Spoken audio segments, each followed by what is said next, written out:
Bonjour et bienvenue à tous dans cette petite vidéo dans laquelle je vais vous apprendre à vous servir du DJI Follow Focus, qu'ils ont appelé très pertinemment le DJI Focus. Voilà. C'est vraiment un nom qui est très bien trouvé. À l'intérieur de la boîte du Follow, on retrouve évidemment la manette, puisque c'est un Follow Focus sans fil. No string attached.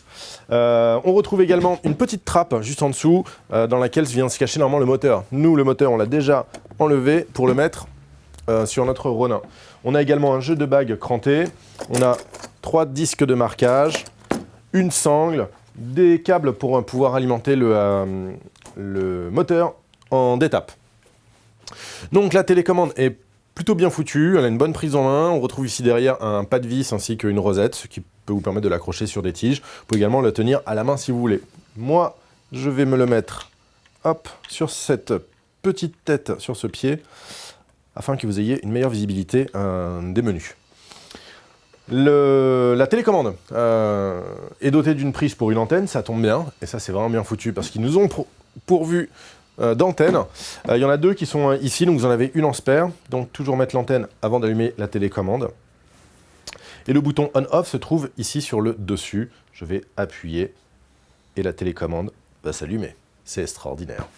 Alors sur le petit écran digital de la télécommande, qu'est-ce qu'on retrouve? On retrouve donc déjà le niveau du signal entre la télécommande et le moteur, le niveau de batterie de la télécommande. La télécommande a une batterie interne qui dure 14 heures, elle se recharge via USB. 14 heures, ça fait des jours de tournage quand même. Ensuite, on a un pourcentage et un petit niveau en fonction de la position de votre mise au point, voilà, pour voir combien est-ce qu'il vous en reste encore sous la pédale. Donc entre donc là, je suis à 100%, ça correspond au minimum de focus. Et puis là, je suis à 0%, qui correspond à mon infini. Hop. Ensuite, on a 2 petits mots. Un mot qui est calibrate, donc c'est de l'anglais pour dire calibration. Voilà. Ça, c'est du savoir qui dégouline de moi. C'est pour moi, ça fait plaisir. Laissez. Et menu, qui est menu. Voilà, ça aussi, c'est de l'anglais, hein, donc voilà, faut être bilingue. On va appuyer sur la flèche de gauche pour entrer dans le menu Calibrate. Et là, on va avoir 3 façons de pouvoir faire la calibration: automatique, manual remote ou manual hand. Alors, on va aller d'abord dans automatique. Donc ça, c'est tout simplement la mise au point automatique du moteur qui va tourner tout seul. Attends, on rentre. Automatique, ça va faire ses butées tout simplement en automatique, comme son nom l'indique. Donc automatique avec un C, ça veut dire automatique QE en français. Voilà. Bon, bilingual quoi. On y va. Hop, on est parti faire l'infini. Maintenant, on va aller chercher le close focus. Boum, c'est fait. Voilà, donc là, mon optique maintenant est calibrée. Et j'appuie sur back pour sortir de là. Back, back, back. Et donc voilà, donc j'ai bien ma course de points qui se dirige ici. Si j'ai envie d'isoler une portion de cette course, je peux tout simplement le faire de manière très rapide, genre pour enregistrer une butée, grâce à ces petites molettes que je peux repositionner. Et donc du coup, je peux rapidement aller atteindre un point précis en me mettant, je sais pas, par exemple à 0,5 ici. Hop, je descends là à 0,5, valide. Et du coup, je peux faire mon focus entre 1 mètre jusqu'à direct à 0,5. Donc voilà, ça c'est quelque chose qu'on retrouve assez communément sur les follow focus et ça fait quand même assez plaisir. Donc on va aller maintenant dans Manual Remote pour faire la calibration. Le Manual Remote en fait vous permet de faire des butées si vous avez des objectifs qui n'ont pas de butée physique. Par exemple, je pense à tous les optiques USM de chez Sony, de chez Sony aussi ça marche, mais de chez Canon, 24-105, 24-70 et consorts, qui n'ont pas de butée vraiment physique. Donc pour ça, vous avez besoin de donner au follow focus les limites de votre infini et de votre close focus. Donc pour ça, on va aller dans Manual Remote, on va rentrer dedans, Start. Il me demande de sélectionner la première butée, donc j'y vais, je clique sur la flèche du bas, et le moteur tourne. Hop. Alors, je ne vais pas m'arrêter en butée, je vais m'arrêter un tout petit peu avant, clac, je valide. Alors pourquoi je m'arrête avant? C'est juste histoire que je vous montre que le moteur en fait se règle là où on a envie de le faire arrêter. Hop, et là on va se mettre à 15 mètres, tiens, avant l'infini. Voilà. On va se mettre là, très bien. Si je le dépasse, je peux revenir en arrière avec les flèches haut et bas. Et je valide. Et maintenant, donc j'ai bien ma limite qui est ici à 15 mètres, un tout petit peu avant, et mon autre limite qui est un petit peu avant 1 mètre, donc exactement là où je les avais demandé d'être. Super, ça marche. Dernière calibration. Hop, on va revenir. Menu principal, je rentre dans Calibrate en allant sur le bouton gauche. Et maintenant, dernière calibration, elle est très marrante. C'est le Manual Hand. Qu'est-ce que c'est? C'est la calibration à la main. Yes. Comment ça marche? Tout simplement, donc, je rentre dedans, je vais start, yes. Et ensuite, à la main, je vais lui montrer quelles sont les limites de l'objectif. Donc je vais y aller, hop, je vais aller chercher ma première limite, on va dire l'infini, je valide, hop, il me demande l'autre limite, donc je vais la chercher, hop, on va se mettre sur 1 mètre, je valide, et voilà. Maintenant j'ai fait mes limites de l'infini à 1 mètre. Donc ça marche aussi très très bien avec les optiques USM, évidemment, ou lorsque vous voulez avoir une course assez réduite. Voilà. Moi je préfère cette méthode-là à la méthode des flèches pour pouvoir recalibrer des optiques sans buter. Cool! On a fini avec la première étape, la calibration. Une fois que vous savez faire ça, en fait, vous savez faire fonctionner votre follow focus. Et tout ce que je vais vous apprendre ensuite ne seront que des petits plus pour bien optimiser le follow. Alors d'abord, on va rentrer dans le...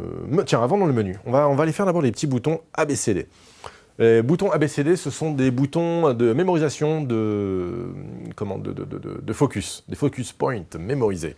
Je vais me choisir un point, tiens, on va se dire, je sais pas, genre 30%.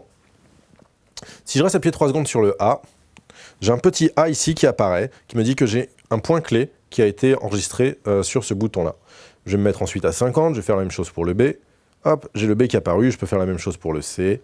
Voilà. Et je vais faire la même chose pour le D. Tiens, on va se mettre ici à l'infini. Ok, donc maintenant que j'ai mes 4 points réglés, j'aurais pu en enregistrer que 2, j'aurais pu en enregistrer qu'un seul, j'aurais pu en enregistrer 3, peu importe. Je vais pouvoir appeler ces positions. Donc, si je me mets sur le A, je vais directement aller à la position qui était à 30%. Alors pourquoi est-ce que le pourcentage ici ne fonctionne pas? Le pourcentage n'est directement lié qu'à la télécommande, ici. Voilà. Il n'est pas lié du tout au bouton.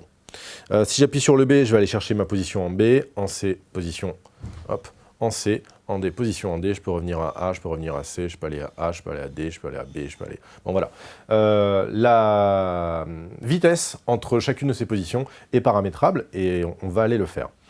Maintenant que je suis en C, en fait ma télécommande va jouer autour du C. Donc l'intégralité de ma course se fera autour du point du C. Vous voyez, je n'ai plus l'infini en fait. Je suis bloqué à 2,10 m. Tout simplement, en appelant C, je vais donc sur mon point C et je vais pouvoir affiner mon focus beaucoup plus sensiblement que si jamais j'avais toute la course de ma focale à l'intérieur de ma poignée.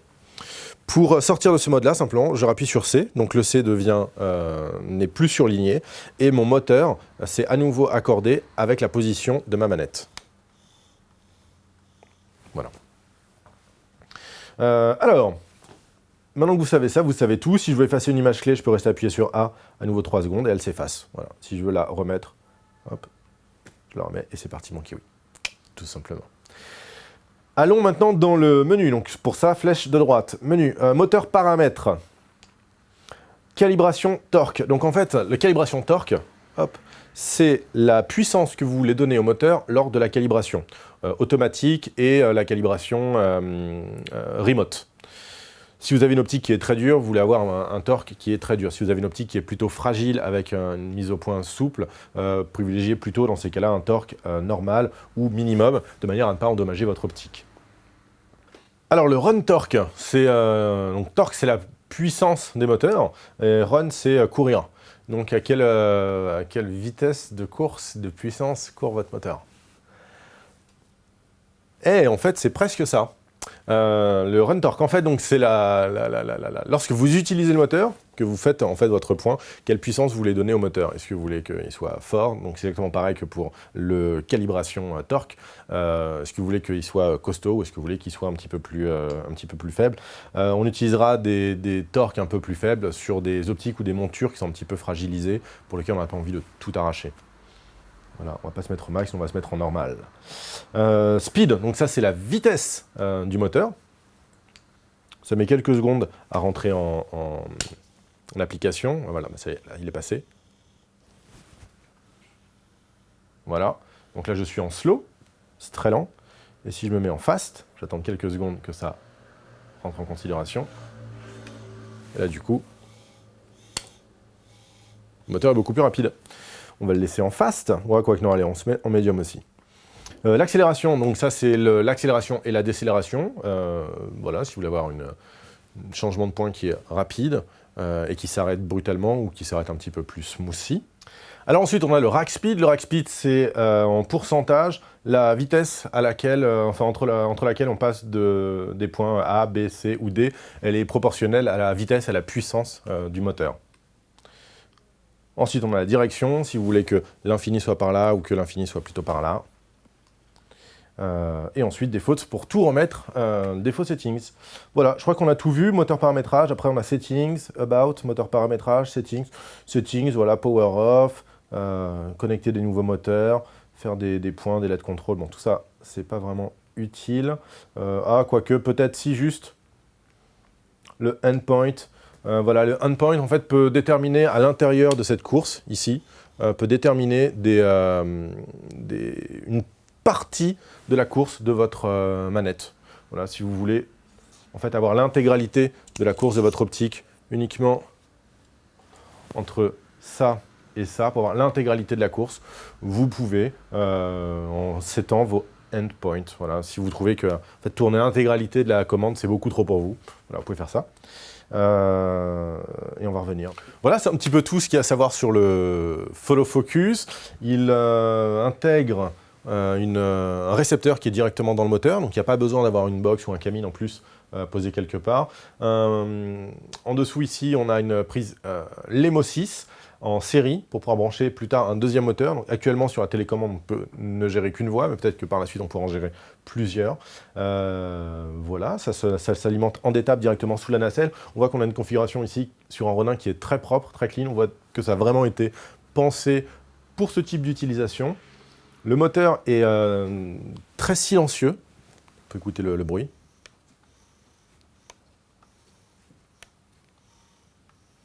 Alors, dans les mouvements rapides, ça fera beaucoup plus de bruit, évidemment.